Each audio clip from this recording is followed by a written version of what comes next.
बचाओ बचाओ, मैं पानी में डूब रहा हूँ। आज मुझे लगता है कि मुझे कोई नहीं बचा पाएगा और ऐसे ही मैं पानी में डूब जाऊंगा।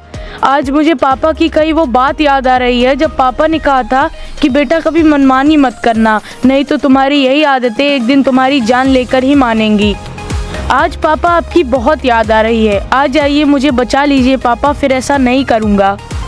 भगवान का आशीर्वाद मानो या भाग्य को कुछ और मंजूर नहीं था, क्योंकि राजू को बचाने के लिए उसके पापा तुरंत ही वहाँ पर पहुँच जाते हैं और देखते हैं राजू पानी में डूब रहा है और पापा तुरंत बोलते हैं, बेटा मैं तुम्हें कैसे बचाऊं? मैं तैर नहीं सकता। मेरे पास कुछ ऐसा नहीं है जो तुम्हें फेंक कर बचा सकूं।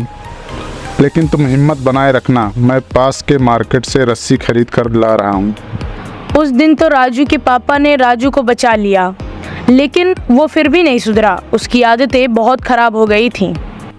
एक बार की बात है, राजू अपनी मम्मी से कहता है, मम्मी मेरे सारे दोस्त मेला देखने जा रहे हैं, मैं भी जाना चाहता हूँ, लेकिन पिताजी मान ही नहीं रहे हैं। वो कह रहे हैं तुम वहाँ पे भी जाकर कोई ना कोई शरारत ज़रूर करोगे। माँ उनसे कहिए ना कि अब मैं कोई शरारत नहीं करूँगा, मैं कभी भी कोई गलत काम नहीं करूँगा, जो वो कहेंगे मैं वही मानूँगा। लेकिन राजू की आदतें सुधरने कहाँ वाली थीं। उसकी आदतें बहुत बिगड़ चुकी थीं। उसे कुछ भी बोलो उसके पल्ले नहीं पड़ता था। एक दिन राजू मेला घूमने जाता है, जबरदस्ती वहाँ पर भी शरारत करने लगता है और थोड़ी देर बाद उसे भूख लग जाती है, जिसकी वजह से उसके मन में लालच आती है। वो अपने दोस्तों से कहता है, यार कुछ खाने को खरीदते तो ज़्यादा मज़ा आती। लेकिन राजू के उसी दोस्त से राजू के पापा ने कहा था कि अगर बेटा ये कोई शरारत करेगा तो मुझे तुरंत बताना। बेटा मैं तुम्हारे साथ तो इसको भेज रहा हूँ, लेकिन इसका सही से ध्यान रखना। राजू के दोस्त ने बोला ठीक है। जैसे ही राजू के उस दोस्त को ये पता चलता है कि राजू जलेबी चुराने की प्लानिंग बना रहा है, वो तुरंत ही राजू के पापा को जाकर ये सारी बातें बता देता है। वो राजू के पापा से कहता है कि अंकल तुरंत चलिए, वरना राजू मानेगा नहीं और वो जलेबियाँ चुरा लेगा। वो प्लानिंग बना रहा था, मैंने ऐसा सुना है।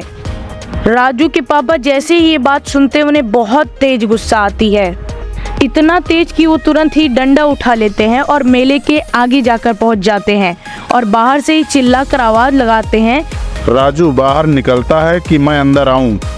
राजू थोड़ा आश्चर्य में पड़ जाता है कि पापा मुझे इतना जल्दी मेले से आने को क्यों कह रहे हैं। फिर भी वो अपने मन को मनाकर अच्छे से बाहर निकलता है, लेकिन राजू के पापा बहुत गुस्से में थे और वो राजू को तुरंत ही दौड़ा लेते हैं। राजू अपने पापा को बहुत समझाने की कोशिश करता है कि मैंने कोई भी जलेबियां नहीं चुराई हैं, मैं बस अपने दोस्तों के साथ मस्ती कर रहा था। यहाँ तक कि आप चाहें तो आप मेरे दोस्तों से पूछ भी सकते हैं, पापा प्लीज मुझे मत मारिए, बहुत दर्द हो रहा है।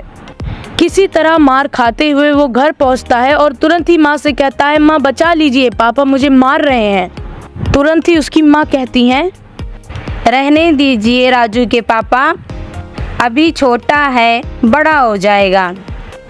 उसी दिन राजू अपनी माँ से वादा करता है कि अब मैं भी अपने बड़े भाई की तरह पैसे कमाऊंगा। लेकिन राजू की माँ बोलती हैं, तुम नहीं कर पाओगे क्योंकि तुमने कभी मेहनत नहीं की है। नहीं माँ, एक बार मुझे मौका दे कर तो देखो। अब राजू पैसे कमाने के लिए क्या फैसला करता है, अगर आप ये जानना चाहते हैं तो इस वीडियो को लाइक कर दीजिए, चैनल को सब्सक्राइब कर दीजिए ताकि हम जल्द से जल्द पार्ट 2 लाने की कोशिश कर सकें।